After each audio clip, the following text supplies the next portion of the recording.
Everybody, welcome along. So sorry we're a little bit late. We were waiting for the Prime Minister to finish an update on the COVID-19 event. Now, hopefully you'll be able to see me. Good afternoon, everybody. We'll just wait till a few people jump on board. I'm Mike Andrew, Head of SEO for Local Search, and we're going to take you through a few ideas today for surviving the COVID-19 event. So we'll just hold tight for a couple of seconds until everyone comes on board, and then we'll start. Okay, folks, sorry about that. We were just waiting for the Prime Minister to finish, and we're ready to go. So let's start. First of all, I'm Mike Andrew, Head of SEO. We're going to take you through some ideas today for surviving the COVID-19 event. We've been asked a lot of questions over the past couple of weeks from a digital point of view on how we go about doing this, and we've had a lot of conversations with some clients. So what I'm going to share with you today is our thoughts on how you can survive this event. Now, first of all, what I should do is explain to you what SEO is. SEO stands for Search Engine Optimization. And what it does, when a website is built and it comes out of production and it goes live, it's search engine friendly. It's not necessarily search engine optimized. What we do is we take that website, we increase the quality and the quantity of the pages and the content, and then increase the traffic to the website through organic search engine results. And that's pushing it out to Google. And there are three areas that we mainly concentrate on. One is the technical issues on the website to make sure the coding is fine, to make sure the speed is fine, any other issues that might affect the site, technically fix broken links, etc. So we do that. The second thing is on-page optimization, on and off-page optimization. And that is looking at how the page is structured, how the navigation works, how the consumer experience is, how long does it take to get to where you want them to go, so you increase conversion. And the third part of it is the content strategy. Now, that's the area that we're going to look at today, because when we look at how your SEO strategy changes from what was a month ago to what is today, one of the big factors in keeping you active and dynamic on Google is the content strategy for your website. We actually got asked the question by another SEO company before, and I thought it was quite an interesting question. How has SEO changed today from what it was a month ago or 3 weeks ago? Well, we've never been in this environment before, so we don't know. The last time this happened was in 1918, and of course the internet didn't exist back in then. So we've got no historical thing to fall back on. So what we've done over the past couple of weeks is experimented. And from my point of view, you've got to think outside the square. You cannot do today, you cannot do today what didn't work tomorrow. So you've got to change things. So what we've done, we've had a look at how we can impact Google at this point in time and how we can impact the consumer. And that is through content. Pushing high quality, good quality, relevant content that informs, communicates with people about you and your business. And that's how SEO has changed today. We still do the basics, we still do the technical side, we still do the on-page stuff, but we change the way we look at content, and we're going to go through that in a minute for you. Now, first up, at this very point in time where searches on the internet are increasing enormously, a number of people want to stop doing their digital marketing. Wrong, wrong, wrong.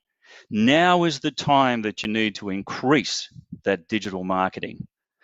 What we're finding is people are searching for information, and they're searching for you. And if you stop it, two things will happen. One is people won't be able to find you, but more importantly, Google will stop indexing you. So in other words, you'll start to drop in the search results because you're no longer relevant to the search terms.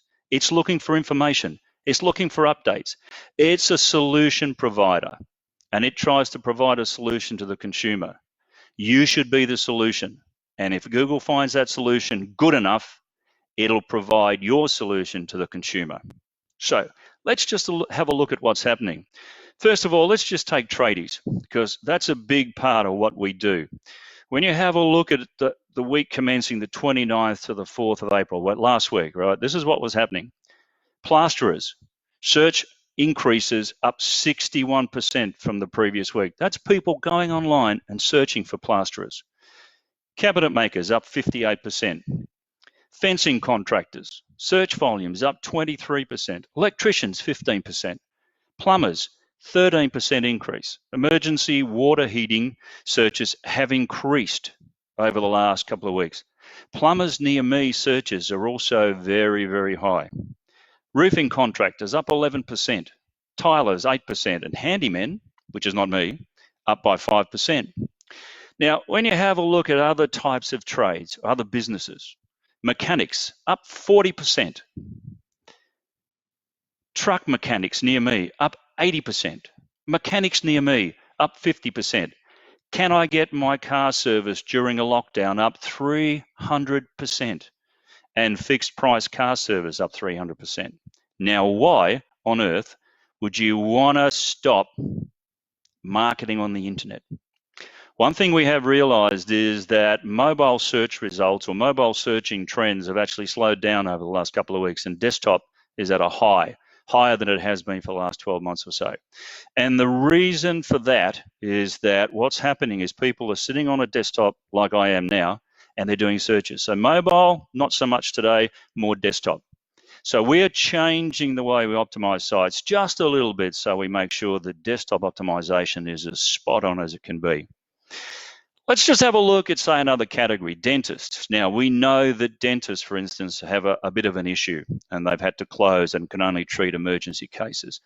But searches for dentists have surged in the past week, and the search term, "Are dentists open?" have increased in the past 2 weeks, with Queensland having a high search result and New South Wales coming in second. Now, if that's the case, why wouldn't you turn around and start looking at how you could impact that consumer who's looking for possibly an emergency dentist? Instead of stopping, you should be increasing what you're doing and feeding that content out to these people and communicating with them. We'll talk a little bit more about that in a second. Okay. Wrapping up that, we've seen that data and we know that there is now an uptick in activity and an uptick in search trends. We also know that this COVID-19 situation is pretty much here to stay with us for the next 3 to 6 months. But we can use that in our favor if you focus on long-term results for your business. Now, let's look at if this lasts for 6 to 8 weeks, hopefully, we can still work a good strategy for you. If it's 4 months or 6 months, same strategy, we just have to do it a lot smarter. SEO on your website now means the difference between whether you're relevant to your consumer or you sit in the wilderness.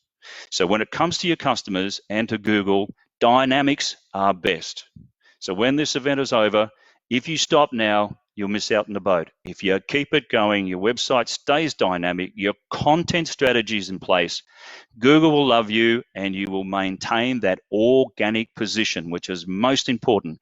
So when you come out the other end, you'll stay exactly where you were when you went into it. Now, just open a couple of things here for you. First of all, brands that engage with their customers effectively and empathetically are those that will resonate the most during and after a crisis. Do you get that? So in times of uncertainty, open and transparent communication is the key to retaining loyalty and trust.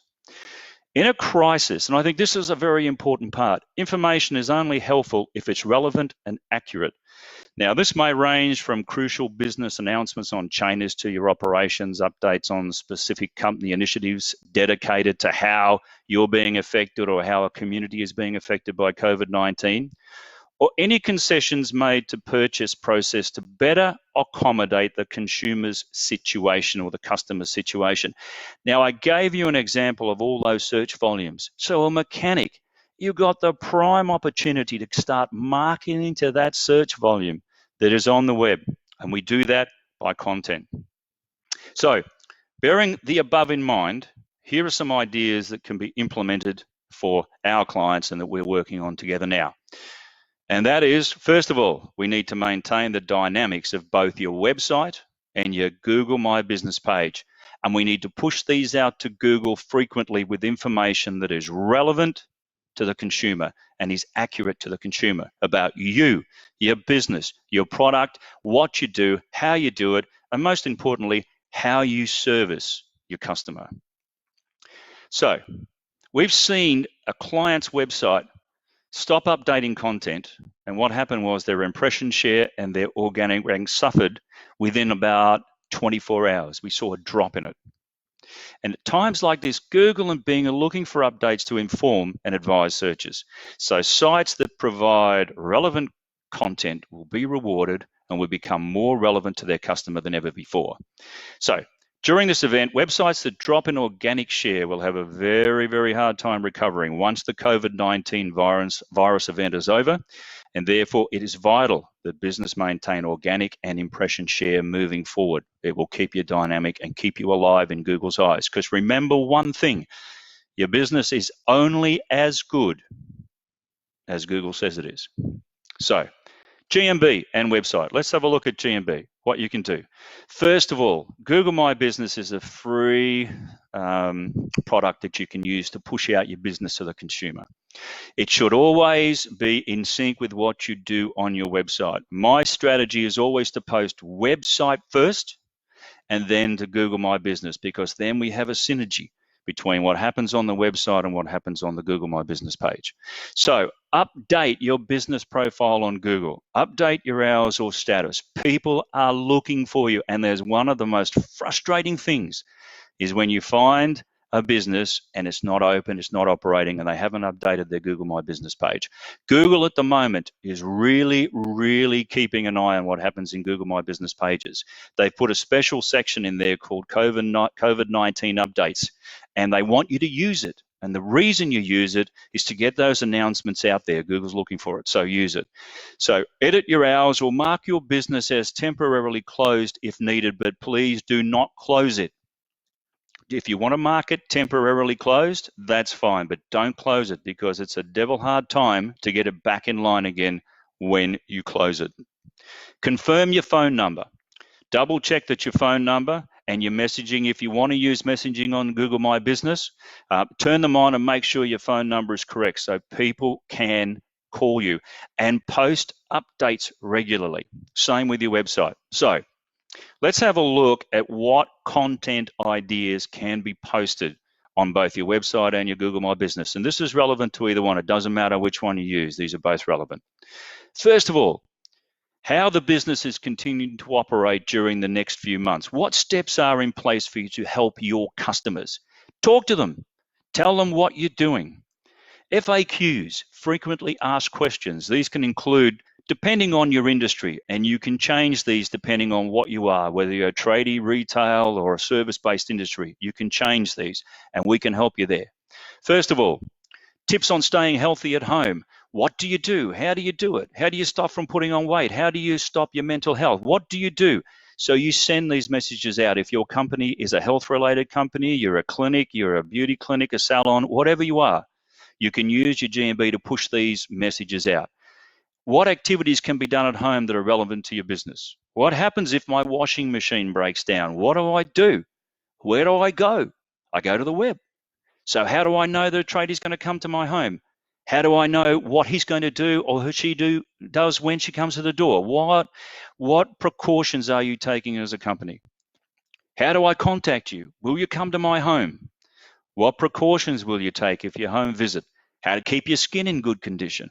I mean, I could go on and on with these ideas, but I've got hundreds of these ideas. For plumbers, what happens if my toilet blocks up? What happens if I get a water leak? Who do I call? Where do I go? I go to the internet.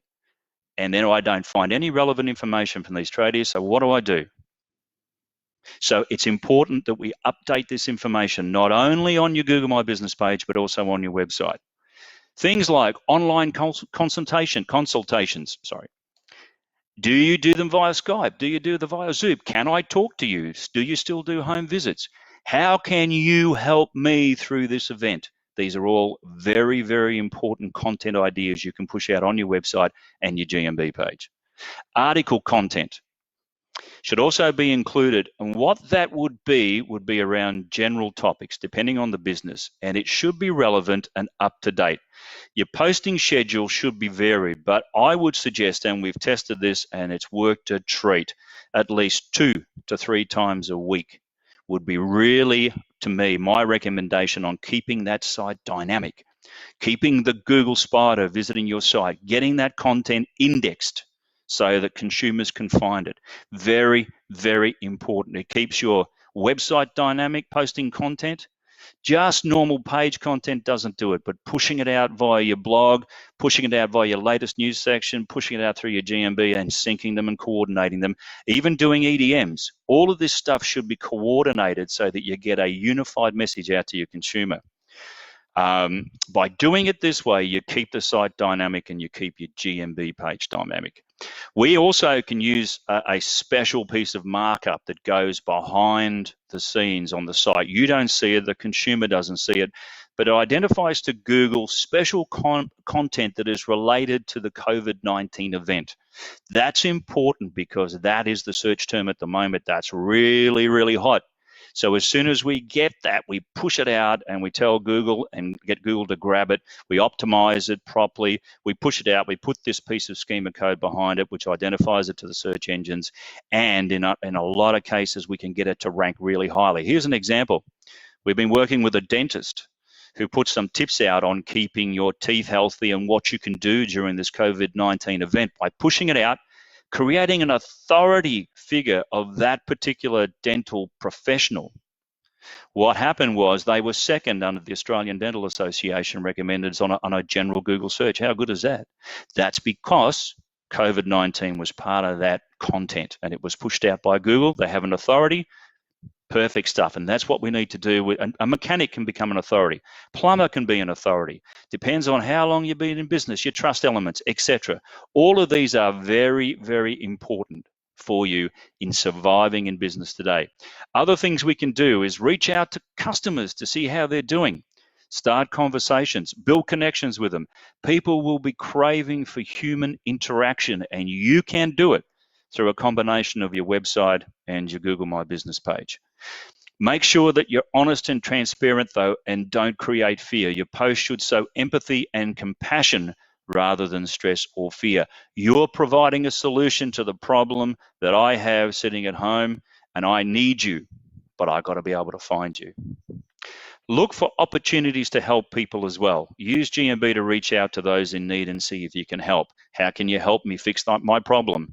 And I've given you a list of those. And we could go on. We can actually design them for each different industry, get you to push those out, and that would last you for between 4 to 6 weeks. And as soon as that's finished, we get out and then we find some more for you. Content strategy in this particular event is the most important part of your digital marketing. Now remember that business that is proactive during this time will reap the rewards of a well thought out and implemented content strategy. Every business should have at least an update on their GMB page, sharing where their business is at in relation to the COVID-19 event, likewise on the website. Regular and new customers should be able to find information related to, is the business still open? How have you adjusted to social distancing? What measures and what products and services do you still have available? Communication is what it's all about, ladies and gentlemen. I think now we should open up to questions. So if anybody's got any questions, please let me know.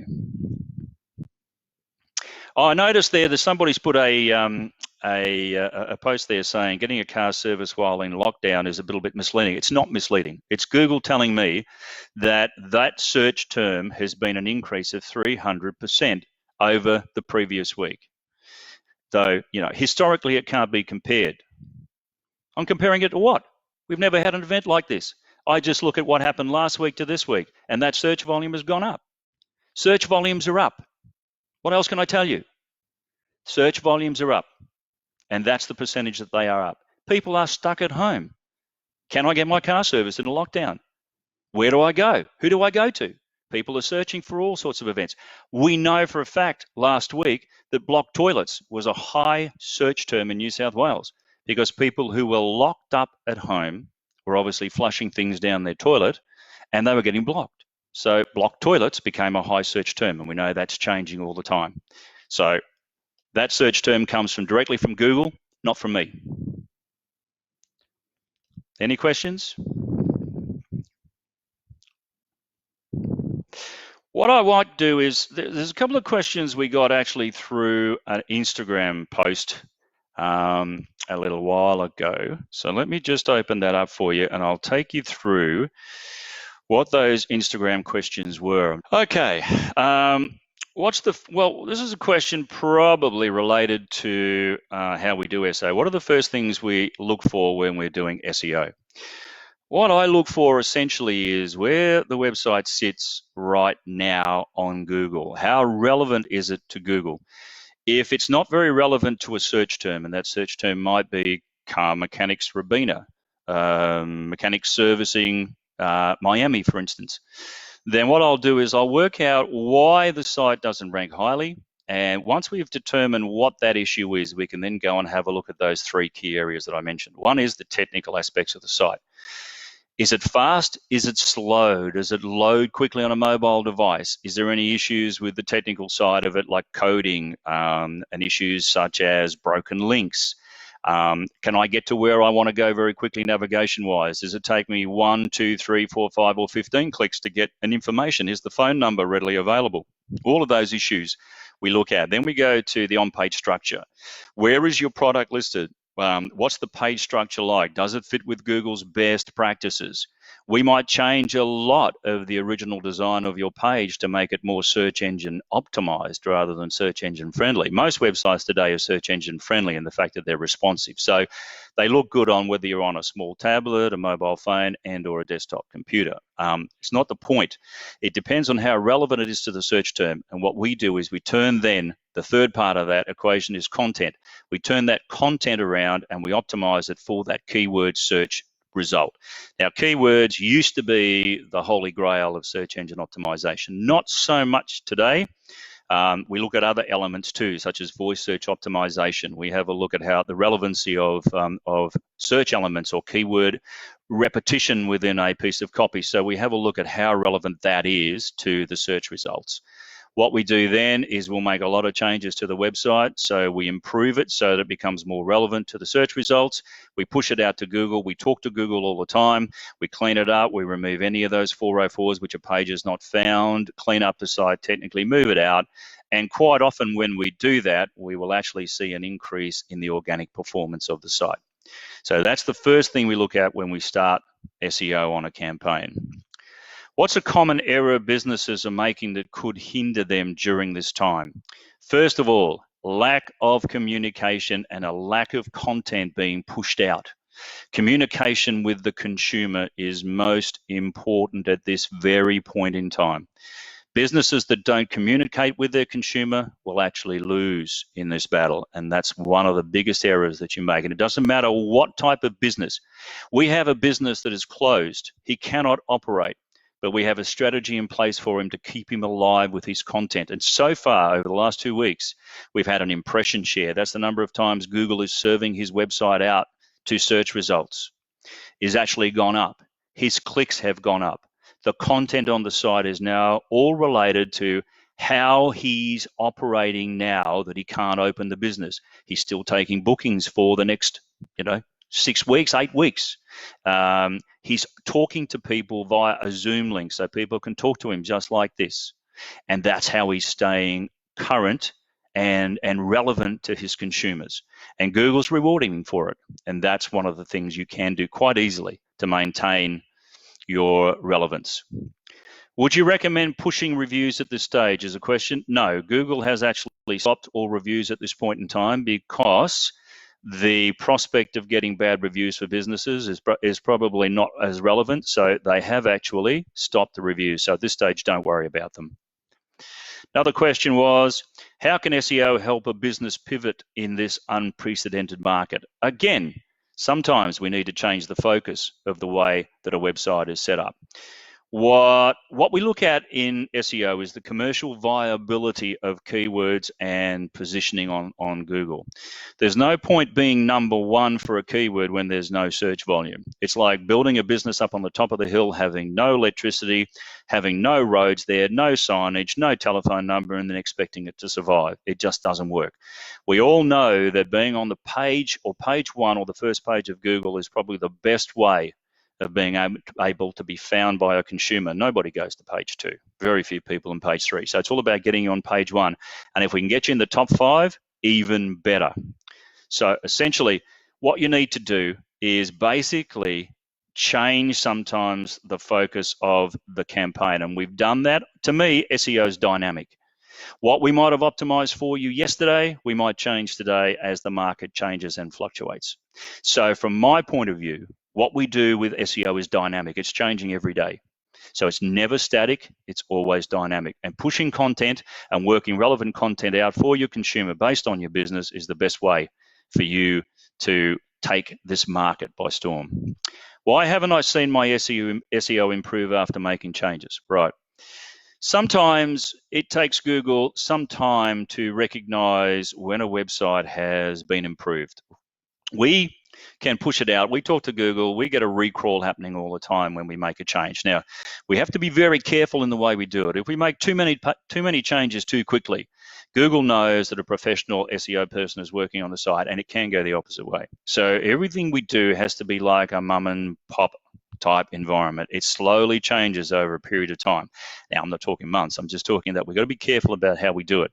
Sometimes it takes Google a long time to recognize that a website has changed in content quality and quality of the site itself and become more relevant. Sometimes it can happen really quickly, but because we don't own Google, we can't control a lot of the time what Google does. We basically just have to sit there and we just push it out and make changes and make those changes on a weekly basis sometimes. And we'll change things around, we'll change elements around, we'll change title tags around, we'll change heading tags around. We'll make these changes on your website until we find the one that Google really likes and we get that result for you. So sometimes it can change and it can take weeks for you to see a result in your SEO. It's patience. There is no Bible to this. There is no guidebook that says if you make this change to a page, you will suddenly get to number one. It doesn't exist. I wish it did, but it doesn't. What can influence my ranking? Well, relevance to consumers. That's the big one. Being relevant to the content that is relevant to the consumer search result, is of a high quality. And these days, Google looks for three elements: expertise, authority, and trust. Including that within your website, your GMB page, and your content goes a long way to Google putting trust in what you as a business do online. There is a category called the money or your life sites. Now, these are sites that have the ability to change your life, such as doctors, dentists, physiotherapists, insurance, finance, skin clinics where they make changes, cosmetic surgeons, etc. These all fall into a money or your life category. Now, Google had put in place last year basically a bit of a criteria for content. So we look at expanding content out. Like sometimes websites have 500 words on a page. Money or your life category? No way. You need to go to 1,500 words or more. In fact, in the US last year, there was a survey done, and they found that the top 10 ranking websites in the US, these are the big websites, had a minimum of 2,500 words per page. Now, we're not saying that every website should do that, but that's the kind of depth of content that sometimes can make a big difference between whether you rank highly or not, and particularly if you're in a very, very competitive environment. So expertise and authority and trust are relevant to all business. Whether you're a plumber, how long you've been in the business, what are your qualifications, how many Google reviews do you have? And at the moment they're frozen, but you've got Facebook reviews, you've got product reviews, you've got a whole bunch of these. Are you trustworthy? These are all elements that Google looks for, and if it finds a complete package, you reap the rewards for it. Well, that's about it, ladies and gentlemen, as far as the questions are concerned, unless there are any popping up on the questions. Lauren Kelly, Michael, okay, apparently we have a few questions, so I'm going to go through and see if I can find those for you. Okay, should Facebook posts be part of the website GMB posts, and is it beneficial from an SEO point of view, Kelly? Yes, they should be, Kelly. Any content that is relevant should be on the website. And social elements, Facebook doesn't have any impact on organic ranking as far as social signals are concerned. However, what it does have, it's a social network. So my thought is that we put that content on everything that we possibly can. So to answer that question is, yes, it is beneficial from an SEO point of view with regard to Facebook and with regard to GMB, absolutely. And also, On Facebook, you're talking to your own network. So very, very, very, very important. Let me have a look and see if I got, how can making those, this is from Lauren, how can making these changes now and content improvements help business after this whole COVID situation is over? Okay, yeah, Lauren, thank you, good question. What we will do once this COVID event is over, by posting content improvements and changes right now, you keep the site relevant and dynamic. So in other words, you keep that Google spider coming into your site. After this event is over, we change that strategy back again to where we were. The idea of this change is to keep you in front of Google as much as we can. If you're in front of Google, you're in front of the consumer. When we finish this event, which we will eventually, what I don't want to have to do is go and take a website that's now sitting on page 3, 4, or 5 and try and get it back onto page 1. One of the clients said to me the other day, when the penny dropped, she said, you know something, if I keep doing this aggressively, content-wise, and everybody else stops, you know what? I'm going to come out of this very, very strong while my competitors fall away. And that's the way to look at it. So Lauren, will forever help their ranking? Yes, it will. But we need to change. Once this event is over, we need to take you back to a normal SEO strategy again. The content strategy, pushing it out, is to help business through this event during this time. Hope that answers that question for you. So let me go and see. What would you recommend for, say, a cafe restaurant who wants to launch delivery takeaway service? How could you market that for a quick turnaround? Thank you, Michael Russell. Great question. I don't think it matters what sort of business you are if you're still servicing a consumer. People are looking for food. I know we've been talking to, looking at companies like Uber Eats, and we've been looking and searching online for where we can get food delivered in our local area. We're online. So from my point of view, it would be taking content that's relevant to what you do and then pushing it out to your Google My Business page and pushing it out to your website and changing that content on a regular basis. What do you supply? How do you supply it? Do you do hands-free deliveries? Where do you leave it? What can I get? What's your menu? When are you open? All those points are still relevant. It doesn't matter what business you're in. All of those questions are still really, really relevant. So I would be pushing that content out, and I'd be telling people every day that I'm open and what services I have to offer. Also, by the way, you can also touch base with the local search digital marketing strategist in your area, specialists, because they're the guys that will help you initially get in contact with our SEO team. We have a team, 7 people working with local search, and we're all there and we're all here ready to try and help you get through this event. Now, to me, it is all about, again, content, pushing out content. SEO will keep your site fresh. It will keep your site relevant. It will keep your site dynamic during this event. And we've changed our strategy, and we'll change it again when it's finished. So let's have some more questions, because I'm sure you got heaps. Let me just recap for you, because I think this is important, because if you're a business owner and you're on this live event right now, I think it's important that you understand several things. One is, the web is dynamic, which means it changes from day to day. What is done today will need to be redone again tomorrow, and will need to be redone again the day after that. And we've always got to remain relevant. And that's why the content strategy as part of this SEO update is really, really, really important for you. Would a blog article trigger the same response from Google as a page from the website structure itself? Blog posts tend to be more dynamic, where a page is more static. Blogs, I mean, like a little while ago, let me say 12 months ago maybe, there was a lot of rumors going around the web that blog posting was irrelevant and that content, etc., was not helping websites at all. I disagree with that. I've found over the last few years, blog content and adding blogs into the site allows me to change a lot of the time the direction I'm going with the SEO on it. I can optimize it for different keywords. Say, for instance, I can turn that content around and look for different areas that I can focus the business on. It's a lot harder to be making changes to a static website on an ongoing basis, or static page. I mean, bear in mind that Google indexes pages, not websites. So the more pages we have on your website, now there's a little bit of a misreporting going around for a lot of people who think that thin sites are better.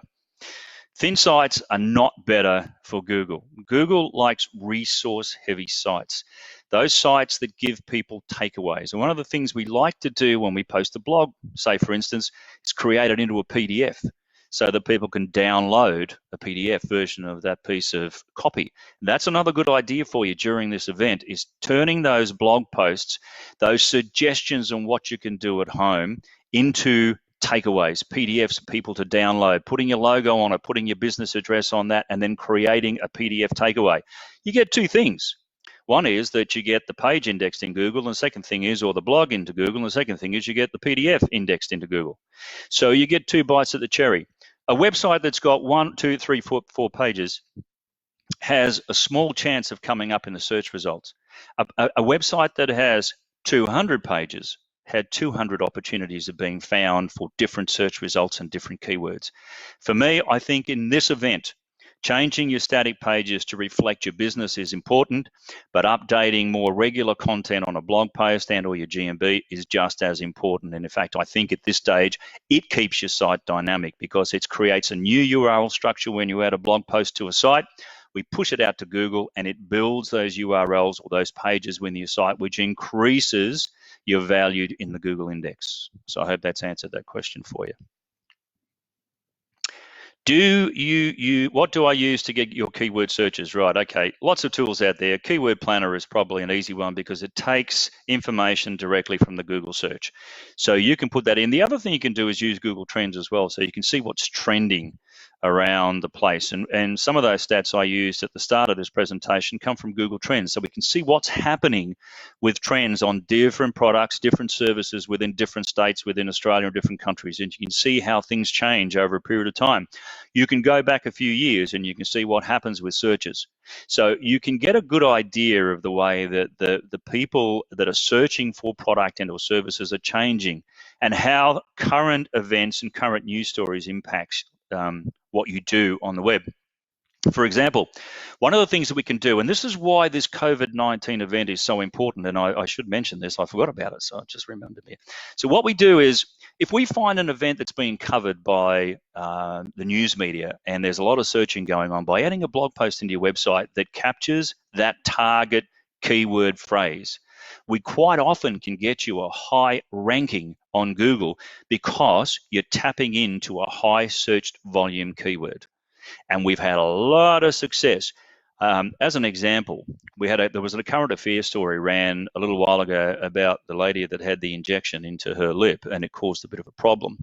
We put a post on Google from a doctor client of ours, and we actually hijacked the actual headline that a current affair had used.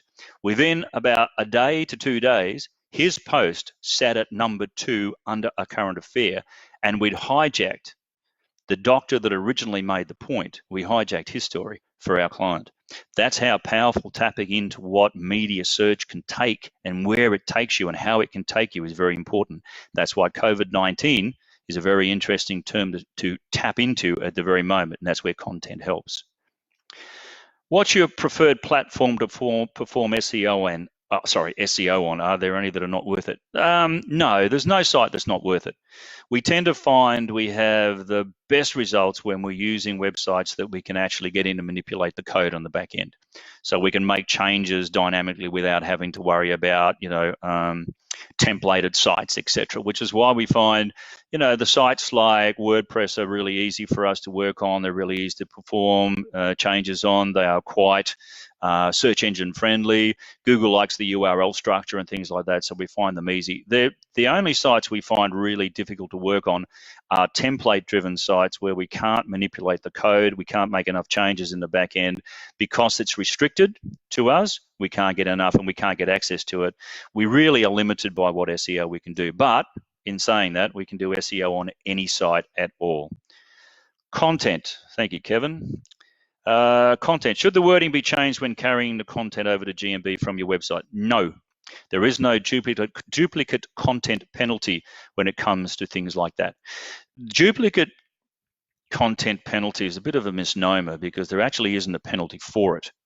what happens is Google just doesn't index when it finds a duplicate, so it disappears. So there's a perception that it has a penalty, but it's not.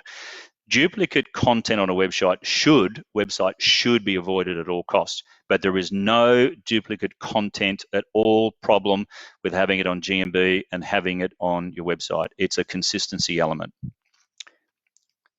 Let's have a look. I was heard. Duplicate content, yeah, this is from Tash to Kevin. I've always heard that duplicate content is bad. Yes, it is. I think I've just answered that question.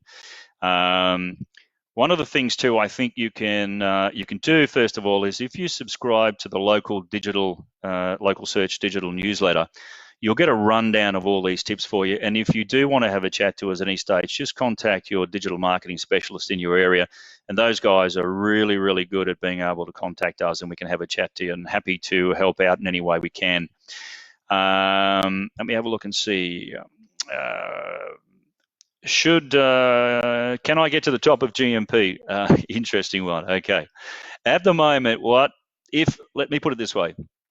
Google's looking for updated information, and we talk about Google as if it's a living thing, and it is, because your business is only as good as Google says it is. So if we can work it really, really cleverly with content, we can get you to change. I think at the moment, the way that Google is working is if the GMB page is very, very active with content, you're using it, you're posting information out, and you're using it. Yes, I have seen an increase in where a GMB page has come from number 5, number 10, say for instance, up into number 3, number 2, and particularly if your competitors are dropping off. So all of those people that are not on this event today will not get this information. So the world now is your oyster SEO-wise. You can go out and talk to us and we'll help you, or you can do this for your own business and just start pumping that content out because it will help you. There is another business with the same business name as mine, but are based in the USA. Let's have a look and see. And they are ranking above me. How can I take that first position? Okay, first of all, Tasco, what we need to do is have a look at what's in the back end of your site. Sometimes there's a language tag that sits there which just has EN, or it might have EN-US. And we need to go in and change that. There are geographic tagging we can use to tell Google to basically only serve it to a certain area, which we can have a look at.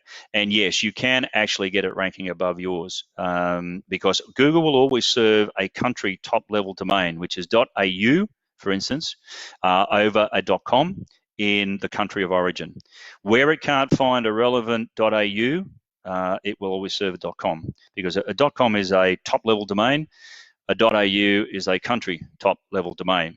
One of the things that I always suggest to clients, and I always forget this, is that when you're thinking of buying a domain name and thinking your business name, always buy both versions, .com.au and .au. Redirect the .com version to the .au version, because if someone searches in mikeandrew.com, I've got both versions and one redirected, the .com redirected, what'll happen is it'll go straight to my .au version, and it's an easy way of solving that problem.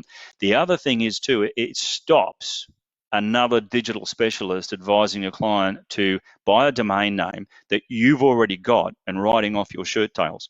Because if I got mikeandrew.com.au and somebody else buys mikeandrew.com because I've got a high ranking website, that's probably a bad example, but if it's a business one, you know what I mean. Then what I can do is I can actually write off that, because if people forget the .au and I've got a redirect, then boom, because there's no rule to stop you buying a .com. You have to have an ABN to buy a .au, but not a .com. So buy both versions and redirect the .com. But Chaska, yes, there is a way you can fix that. Do social feeds such as by using a WordPress plugin get indexed? Yes, you can do that. Google doesn't automatically index Facebook pages as much as what it used to. They used to be all over the place, if you remember, and what happened, there was a big argument between Facebook and Google. Facebook wanted to be a search engine, Google wanted to be a social network, so they came out with the Google+. As a result of that, they stopped indexing a lot of pages from Facebook. There are some in the system now, but yes, you can get a WordPress plugin to get them indexed. More importantly, what will probably happen first, though, is if the actual post is on the page itself, that will be indexed as a priority.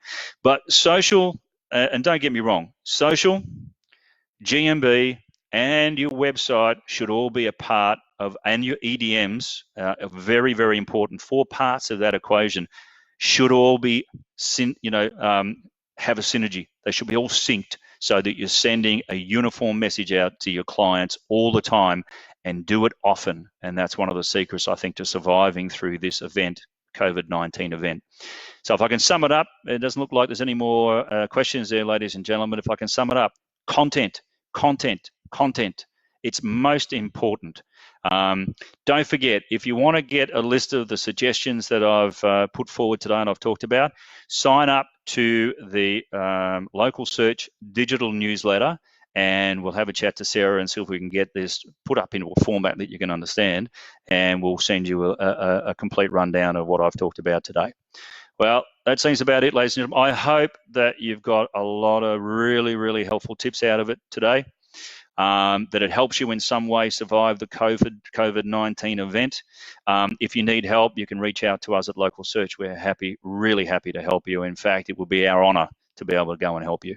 So thank you so much. Take care, stay safe, and stay virus-free, and we'll see you. Thank you. Bye-bye.